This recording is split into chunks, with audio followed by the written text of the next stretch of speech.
Okay, so we're looking at multiplication within two functions and how we know how to graph that quite easily. It's quite a nice lesson. I just want to write some notes. So again, find a spot on the booklet and let's just put some notes in. Okay, so the first thing is talking about even and odd functions.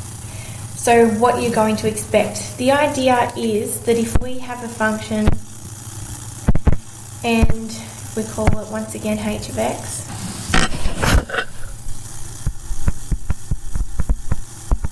now we're looking at if we have two functions multiplying. So this is the whole booklet that we're looking at now.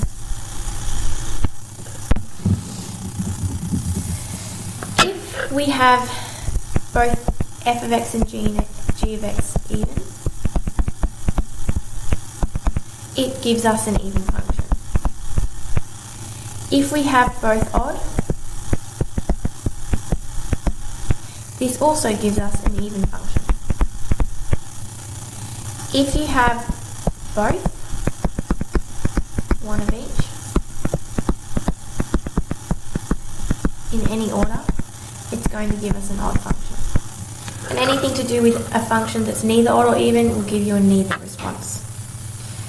So it's similar to, I did talk about this, it's similar to that idea of negatives. Think about it in that way. If you have two positives, you get a positive number. If you have two negatives, you get a positive number. If you have a negative and a positive, you get a negative. Same idea with odd and even when you're timesing. Okay, few things about this. So we have to somehow manage to graph two functions multiplying together. If one of the functions equal 1, our life becomes easy. What do I mean by that? Well, write this down and I'll explain it.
Okay, so what does this mean? If either f of x or g of x equal 1, then it's easier to solve. If f of x equals 1, then think about that when we're looking at multiplying that with g of x. We're going to have 1 multiplying with g of x. If that is the case, then h of x will just equal g of x at that point. Just at that point. So that's the biggest new idea when it comes to this whole booklet. So let's look at how that is going to help us, and trust me, it's going to help us a lot. Every single time you have two functions timesing together, at what values of x do each f of x and g of x equal 1. So an example that I want to look at is if we had to sketch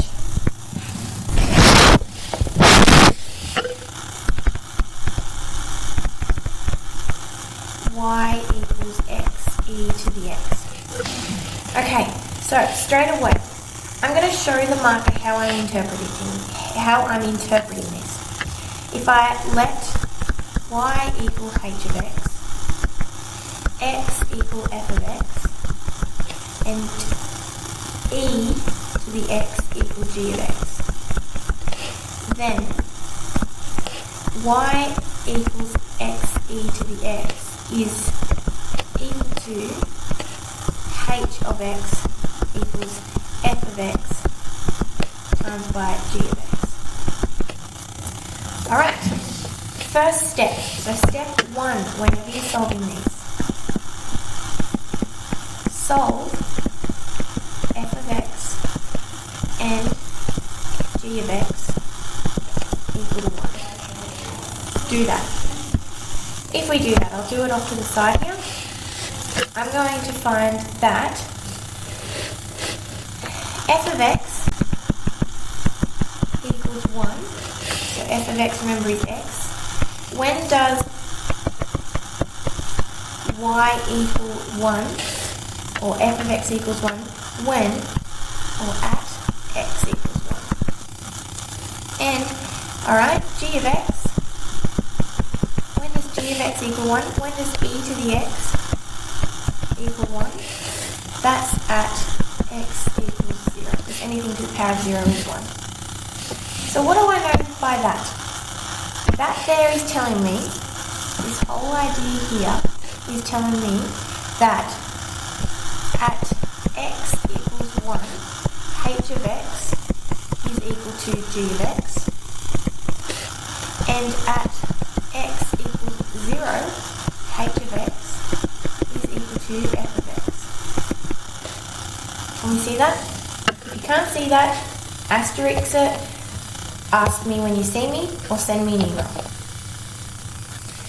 Okay, so let's think about now that on our graph. Let's draw our sketch. And on this sketch, I'm going to label both f of x and g of x. So f of x is my perfect diagonal line. G of x is my exponential curve going through at 1. And I have to draw h of x. What do I know so far? Well, I know that at the point x equals 1, that my graph h of x is equal to g of x. So I know my h of x crosses through here. It equals g of x at x equals 1. So that's from this piece of information. And at x equals 0, my graph is equal to f of x, which means it crosses through right here. So I have 2 pieces of information now. 2 points. Okay. Now I know that it has to have some form of exponential because of the fact that it has an exponential in its function. From here, I would usually look at my values of infinity. So think about as x approaches infinity.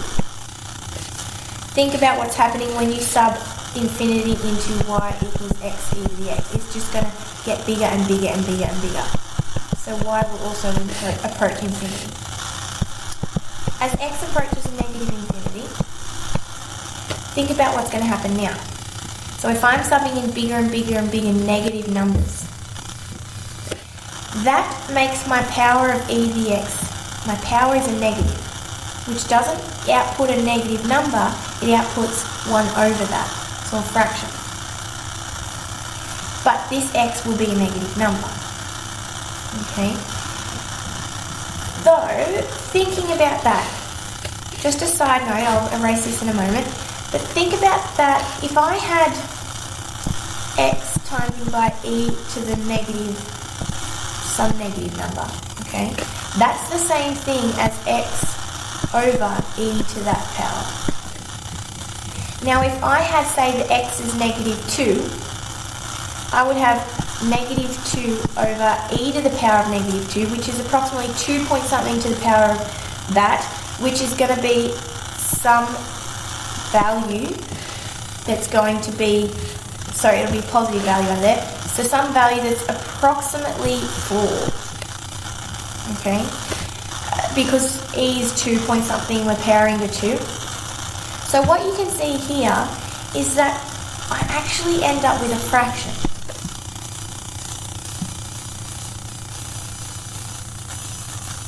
Now, the bigger numbers I input, the bigger the denominator is going to be, because my denominator is going to be bigger because it's got a power of e, not just itself. So the idea is these fractions are going to get closer and closer to 0 as the denominator is getting bigger and bigger and bigger. I hope that makes sense to you. So what that means for my graph is as I've started being bigger negative numbers, I'm actually going to be getting closer to 0. I'm just going to erase this now. Now, it is an abstract way of thinking to get this idea in yellow here. It is something that is tough, and it's a risk because it's not something that's easy to get an answer out of. So what can you do instead of doing that? And trust me, back in the day when I first learnt this, I liked calculus, okay? Calculus gives me a definite answer. This in the yellow here is something that's not easily reassuring that it's correct, if that makes sense. So, what I could do is calculus here. Before I do calculus though, let's think about what I do know this graph is going to look like now. I know that if I do it in yellow, so you can see I get this idea from here. I'm going to get large numbers, okay? I know that it crosses through these 2 points, and I know that it's going to get a lot bigger as it goes up, so it's going to continue going up here. And as I sub in negative numbers, it has to approach 0, okay? So it comes down, that just means it must come back up and approach 0. So I know that, putting it all together, my graph is looking something like this. Now, I've done all of that without calculus. Let me show you how you could do calculus. The issue is calculus can be getting ugly because now we have to do things like the product rule. Because think about differentiating x e to the x. It's the product rule. So dy on dx equals vu dash plus uv dash. You should be at the stage now you can confidently see that and be able to compute a product rule. If I have this as u and this as v, I'm going to have e to the x times by u dash is 1 plus x e to the x. Factorise. Solve it equal to 0 to find my stationary points. We say, okay, e to the x equals 0, that's no solution. Think about your curve of e to the x, it will never hit 0. And x equals negative 1. At x equals negative 1, y equals, what do I have? Negative 1 on e. So there's my stationary point. And what do you do? When I put that in, I say, okay, negative 1 and about negative a half, there's my minimum. Okay, now, it's obviously a minimum, but it doesn't hurt to do your second derivative. Second derivative is not going to be too bad to do, but it's something that you can see. Remember, we just want the sketch of the graph, so it's not something that you have to compute to see the minimum. So there's my graph, and I could label my stationary point. Alright, so let's start to have a look at the actual lesson. Now, they start here by looking at the fact that if it's a constant timesing by a function rather than just a function timesing by another function, and we can see that the constant enlarges it. So whether it's a straight line and you have a constant up front, we know that y equals 2x is twice as steep as y equals x. That's not anything new. Multiplying by a constant, you should know what that graph's going to look like. Okay, now, this is if the graph has an x. Now, technically x is still a function, so f of x equaling x is timesing by f of x is still some sort of function, so it has the same rules as what we just went over, but it does give you some good tips here about the idea behind it. So if we're looking at x timesing by x squared, well, once again, do your steps. Solve. If I let f of x is equal to x and g of x is equal to x squared, solve f of x is equal to 1 at x equals 1 and g of x equals 1 at x equals plus or minus 1 when you solve that. So, what does that tell me? And when you get better at it, you don't have to do this part, but I always like to do it. At x equal 1, h of x equals g of x, And at x equals 1 and negative 1, h of x is equal to f of x. So let me put that on. I say, okay, at x equals 1, they've put that on here for me, that my graph is equal to g of x. Now I let f of x be the straight line, and I had g of x as parabola. So I know that at 1 it equals g of x, and what do you know? That's actually a point of intersection, which is why you have 1 over here and 1 here. And I know that at negative 1, my function is equal to f of x. So at negative 1, my function equals f of x. So there's 2 points that I know that line goes through. From here, again, I don't have to do calculus. I can see that as x is going to get larger and larger, y is going to get even bigger and bigger than that. And as x gets smaller and smaller, then I'm going to get smaller and smaller as well, because the squared will make it a positive, but then having the x will make it a negative again. Negative infinity. Which tells me that I'm going to be coming up here, and I'm going to be coming down here. Link it together, you can see what's going to happen here. I'm going to end up with a function looking like this, which makes perfect sense, because y equals x times by x squared is the exact same thing as y equaling x cubed. And there's my function of x cubed. Okay, same idea here. Now, something that this tells me up here is that they're always going to have the same sign. If x is greater than 0, g of x and f will have the same sign. If x is less than 0, they'll have the opposite sign. So keep that in mind. But again, this strategy that we're working through will work every time. So just think every single time, solve it equal to 1. So I show the marker, I'm letting f of x equal x, and g of x equals log of x. When does f of x equal 1? At x equal 1. And when does g of x equal 1? At the log of 0, so at x equals 0. Oh, sorry, hang on. No, it's the log of 1 gives you 0, not the log of 0 gives you 1. You can't take the log of 0. So when does ln x equal 1? Put it in exponential form, e to the power of 1 equals x. Okay, so at x equals e. So I know that my function equals g of x when x is 1. Okay, so when x is 1, which is here, my function equals g of x, which is my point right here. And I know that at x equals e, which it's telling me that this value here is e1, so x equals e is here, that I'm equaling to f of x. So there's my 2 points that I know h of x goes. Okay, grab my yellow. As x gets bigger and bigger and bigger, think about what my function is going to be doing. It's just going to be getting bigger and bigger and bigger. As x is getting smaller, this one's interesting.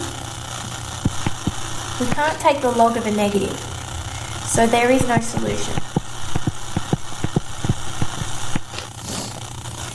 Let's look at, though, if I have no solution, it's not helping me a lot with the nature of my curve coming down here. I don't know what's happening after it goes through this point. I know that it's going to infinity after this point, but I don't know what's happening down here.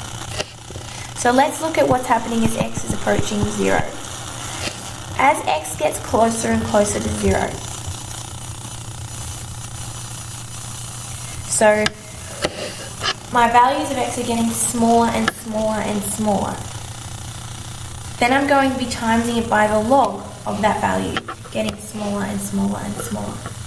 Now what you're going to find is that it's going to approach 0. Okay, so So my values are just timesing together. Two small values timesing together are going to give me a smaller value. So it's going to approach 0.